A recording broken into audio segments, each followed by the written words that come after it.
नाज़रीन, पाकिस्तान में जारी सियासी गहमा गहमी उरूज पर पहुंच गई है और इस सारे मंजरनामे पर जो तब्दीलियां अब रूनुमा हो रही हैं वो किसी और को फायदा दें या नहीं, लेकिन इमरान खान के लिए जरूर फायदेमंद साबित हो रही हैं। और वो पीडीएम जो किसी जमाने में इमरान खान को गिराने के मंसूबे बनाया करती थी, अब अपने आप को इस सैकड़ों टुकड़ों में तकसीम कर चुकी है।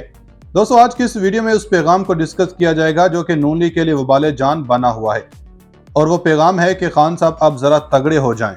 सुनने को तो ये सिर्फ चंद अल्फाज हैं, लेकिन इसके अंदर की गहराई नून लीग भी बाखूबी जान चुकी है और कप्तान भी इससे ना आशना नहीं। इस पैगाम की क्या हकीकत है, इस पर रोशनी डालने से पहले आपको कुछ खबरें देते चलें कि जस्टिस आमिर फारूक ने आखिरकार इमरान खान को एक अहम तरीन केस में रिलीफ दे ही दिया है, जिसकी किसी को उम्मीद नहीं थी, और वो है तोशाखाना केस, जिसके बारे में कहा जाता है कि कप्तान का बचना मुश्किल ही नहीं नामुमकिन है। दूसरी खबर यह है कि कप्तान के शेर दिल खिलाड़ी डॉक्टर यास्मीन राशिद ने नून लीग को ललकार दिया है, और सिर्फ नून लीग को ही नहीं बल्कि शहरीफ बरादरान को भी चारों शाने चित कर दिया। और उधर शेख रशीद साहब ने भी चिल्ला खत्म होते ही नया कट्टा खोल दिया है। वो कट्टा कौन सा है? यास्मीन राशिद ने शरीफ बरादरान के खिलाफ क्या ऐलान किया है? तोशाखाना केस में कप्तान को क्या रिलीफ मिला है? बड़ी खबरों ने तहलका मचा दिया। नाज़रीन, कप्तान की बिछाई गई सियासी बसात ने मौजूदा हुक्मरानों को पागल कर दिया है। क्या नून लीग और बाकी सियासी जमातें, क्या एस्टेब्लिशमेंट और क्या ताकतवर हल्के, सभी इमरान खान को सियासी चालों में मात देने से कासर हैं। और जल्दी पर तेल का काम तो मुल्की अदलिया कर रही है। अब इस्लामाबाद हाई कोर्ट की जन्म से आने वाली एक खबर ही ले लीजिए, जो नून लीग को तो नागवार गुजर रही है, लेकिन साथ ही न्यूट्रल्स को भी एक आंख नहीं बा रही। एक तोशाखाना केस और एक साइफर केस, इन दोनों केसेस को इमरान खान के खिलाफ टर्निंग पॉइंट के तौर पर इस्तेमाल किया जा रहा था, जिसे अब मुल्क की आला अदालतों ने नाकारा बना दिया है। खबर यह भी सुन लें कि शेख रशीद ने अपने 40 दिनों के जिले में जो पाया था, इसे अवाम के सामने उगल दिया है, और इनकी ये जुबान दराजी इन्हें फिर से बहुत महंगी पड़ गई है। और उधर यास्मीन राशिद ने शरीफ बरादरान के वोट बैंक को नाकारा करने का बेड़ा उठा लिया है। क्या यास्मीन राशिद शरीफ बरादरान के मुकाबले में इलेक्शन लड़ने वाली हैं? शेख रशीद ने अब कौन सा नया पेंडोरा बॉक्स खोल दिया? क्या इमरान खान तोशाखाना केस में बाइज्जत बरी हो गए? अहम खबरें आ गई। कप्तान तगड़ा हो गया। जस्टिस आमिर फारूक ने बड़ा फैसला सुना दिया। शेख रशीद ने नया कट्टा खोल दिया। यास्मीन राशिद का नून लीग पर बड़ा वार। नाज़रीन, इतलात आई है कि चंद सियासी जमातों ने सियासी मैदान को अखाड़े का मैदान बना लिया है। कोई कहता है इंतखाबात जल्द करवाओ, तो कोई कहता है आम इंतखाबात में ताखीर बेहतर है। इसी बात पर जो जोर आजमाई हो रही है, इसने खान साहब को मजीद ताकतवर बना दिया है। तोशाखाना केस में क्या बड़ी और अहम पेशरफ्त हुई है, इसका जवाब देने से पहले हम आपको बताते चलें कि साबिक वज़ीर दाखिला शेख रशीद ने खुद पर होने वाले तशद्दुद की खबरों को मन घड़त करार दे दिया। सुप्रीम कोर्ट ऑफ पाकिस्तान में आज फैजाबाद धरना केस की समाअत हुई। अवामी मुस्लिम लीग के सरबराह शेख रशीद की भी सुप्रीम कोर्ट आमद हुई। शेख रशीद ने सुप्रीम कोर्ट के बाहर प्रेस कॉन्फ्रेंस करते हुए कहा कि कलमा पढ़कर कहता हूं, मुझ पर कोई तशद्दुद नहीं हुआ। लोगों को खुद से खबरें बनाने का शौक है। जहां मैं 40 दिन के लिए ले जाया गया, उधर मुझ पर किसी किस्म का कोई तशद्दुद नहीं हुआ। मैंने अपनी मर्जी से प्रेस कॉन्फ्रेंस की है, ना उनकी बात मानी है, ना उन्होंने मेरी बात मानी। जबकि सहाफ़ी ने सवाल किया, शेख साहब चिल्ला पूरा हो गया? शेख रशीद ने कहा कि चिल्ला तो पूरा हो गया, मगर इसके असरात अभी तक हैं। सहाफ़ी ने सवाल किया कि शेख साहब खान के साथ आज भी खड़े हैं या आपने भी हथियार डाल दिए? जिसका जवाब देते हुए साबिक वज़ीर दाखिला ने कहा कि अल्लाह के फजल करम से जिंदगी में दोस्ती और दुश्मनी दोनों ही भरपूर निभाई हैं। इससे कबल साबिक वज़ीर दाखिला शेख रशीद अहमद ने कहा कि मैंने हमेशा गेट नंबर 4 का साथ दिया। मीडिया से बातचीत करते हुए शेख रशीद ने कहा कि चिल्ले के दौरान मेरे खिलाफ ऐसे शहरों में मुकदमा दर्ज हुए जहां मैं कभी गया ही नहीं। चिल्ले के असरात अभी बाकी हैं, खत्म नहीं हुए। एक सवाल के जवाब में शेख रशीद ने कहा कि मुखालिफिन सियासी मुहिम चलाते रहें, कोई फर्क नहीं पड़ता।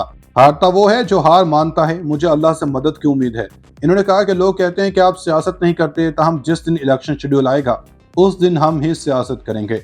अभी किसी को समझ नहीं आ रही कि मुल्क की सियासत किस तरफ जा रही है। फैसला अवाम ने करना है। अवाम सियासतदानों से ज्यादा समझदार हैं। नाज़रीन, अब बात करते हैं इमरान खान के खिलाफ तोशाखाना केस की समाअत से मुतालिक। इतलात आई है कि इस्लामाबाद हाई कोर्ट ने चेयरमैन पीटीआई के तोशाखाना केस में दरखास्त जमानत बहाल की है, और जबकि 190 मिलियन पाउंड केस में गिरफ्तारी हो जाने के बना पर जमानत बहाली के दरखास्त को गैर मौसर करार दे दिया गया। चीफ जस्टिस आमिर फारूक और जस्टिस तारिक महमूद जहांगीरी पर मुश्तमिल डिवीजन बेंच ने महफूज फैसला सुनाते हुए अदम हाजिरी पर तोशाखाना केस में एहतसाब अदालत इस्लामाबाद से खारिज चेयरमैन पीटीआई की जमानत बहाल करते हुए कहा कि चेयरमैन पीटीआई के तोशाखाना केस में जमानत बहाल तस्वुर होगी। एहतसाब अदालत दोबारा केस सुनकर मेरिट पर फैसला करे। अदालत का यह भी कहना था कि 190 मिलियन पाउंड स्कैंडल में गिरफ्तारी की वजह से चेयरमैन पीटीआई की जमानत बहाली की दरख्वास्त गैर मौसर करार दी जाती है। वाज़ेह है कि चेयरमैन पीटीआई गिरफ्तारी के बाद अदालत पेश नहीं हुए थे, जिस पर एहतसाब अदालत ने अदम पैरवी पर दोनों केसेस में दरख्वास्त जमानत खारिज कर दी थी। उधर इंसदादी दहशतगर्दी अदालत के जज अरशद जावेद ने शेरपाव पुल पर पुलिस गाड़ियां जलाने और इदारों के खिलाफ नारेबाजी केस में नामजद डॉक्टर यास्मीन राशिद और दीगर मुलजिमान को 24 नवंबर को तलब किया लिया। पुलिस ने 280 सफ़ात पर मुश्तमिल चालान अदालत में जमा करवाया। पुलिस की जानब से 45 गवाहान की फहरिस्त पेश की गई। डॉक्टर यास्मीन राशिद ने सदा की कि हम एजाज चौधरी, मियां महमूद रशीद और उमर सरफराज चीमा और दीगरान ने इलेक्शन लड़ने हैं। अदालत ने इस्तफसार किया कि क्या इलेक्शन के लिए जेल से बाहर होना लाजमी है। डॉक्टर यास्मीन राशिद ने कहा कि जरूरी नहीं, लेकिन इलेक्शन कैंपेन तो करनी है। 6 माह 3 दिन से मुझ समेत 15 औरतें जेल में हैं। हम अदालतों पर यकीन रखते हैं, हमें इंसाफ दिया जाए। अदालत ने कहा कि आपका एक मुकदमा का चलान आ गया, मुझे नहीं इल्म कि आप पर कितने मुकदमात हैं, केस को कुछ हफ्तों में निपटा देंगे। डॉक्टर यास्मीन राशिद ने कहा कि मियां वाली कसूर फैसलाबाद मुख्तलिफ इजला से 13 मुकदमात पर मुझे गिरफ्तार करने आ गए, जिस पर अदालत ने कहा कि इंतजामिया का काम है, हमने तो कानून के मुताबिक काम करना है। मुल्क की सियासत किस तरफ जा रही है, फैसला अवाम ने करना है। अवाम सियासतदानों से ज्यादा समझदार हैं। नाज़रीन, अब बात करते हैं इमरान खान के खिलाफ तोशाखाना केस की समाअत से मुतालिक। इतलात आई है कि इस्लामाबाद हाई कोर्ट ने चेयरमैन पीटीआई के तोशाखाना केस में दरख्वास्त जमानत बहाल की है, और जबकि 190 मिलियन पाउंड केस में गिरफ्तारी हो जाने के बना पर जमानत बहाली के दरख्वास्त को गैर मौसर करार दे दिया गया। चीफ जस्टिस आमिर फारूक और जस्टिस तारिक महमूद जहांगीरी पर मुश्तमिल डिवीजन बेंच ने महफूज फैसला सुनाते हुए अदम हाजिरी पर तोशाखाना केस में एहतसाब अदालत इस्लामाबाद से खारिज चेयरमैन पीटीआई की जमानत बहाल करते हुए कहा कि चेयरमैन पीटीआई के तोशाखाना केस में जमानत बहाल तस्वुर होगी। एहतसाब अदालत दोबारा केस सुनकर मेरिट पर फैसला करे। अदालत का यह भी कहना था कि 190 मिलियन पाउंड स्कैंडल में गिरफ्तारी की वजह से चेयरमैन पीटीआई की जमानत बहाली की दरख्वास्त गैर मौसर करार दी जाती है। वाज़ेह है कि चेयरमैन पीटीआई गिरफ्तारी के बाद अदालत पेश नहीं हुए थे, जिस पर एहतसाब अदालत ने अदम पैरवी पर दोनों केसेस में दरख्वास्त जमानत खारिज कर दी थी। उधर इंसदादी दहशतगर्दी अदालत के जज अरशद जावेद ने शेरपाव पुल पर पुलिस गाड़ियां जलाने और इदारों के खिलाफ नारेबाजी केस में नामजद डॉक्टर यास्मीन राशिद और दीगर मुलजिमान को 24 नवंबर को तलब किया लिया। पुलिस ने 280 सफ़ात पर मुश्तमिल चालान अदालत में जमा करवाया। पुलिस की जानब से 45 गवाहान की फहरिस्त पेश की गई। डॉक्टर यास्मीन राशिद ने सदा की कि हम एजाज चौधरी, मियां महमूद रशीद और उमर सरफराज चीमा और दीगरान ने इलेक्शन लड़ने हैं। अदालत ने इस्तफसार किया कि क्या इलेक्शन के लिए जेल से बाहर होना लाजमी है। डॉक्टर यास्मीन राशिद ने कहा कि जरूरी नहीं, लेकिन इलेक्शन कैंपेन तो करनी है। 6 माह 3 दिन से मुझ समेत 15 औरतें जेल में हैं। हम अदालतों पर यकीन रखते हैं, हमें इंसाफ दिया जाए। अदालत ने कहा कि आपका एक मुकदमा का चलान आ गया, मुझे नहीं इल्म कि आप पर कितने मुकदमात हैं, केस को कुछ हफ्तों में निपटा देंगे।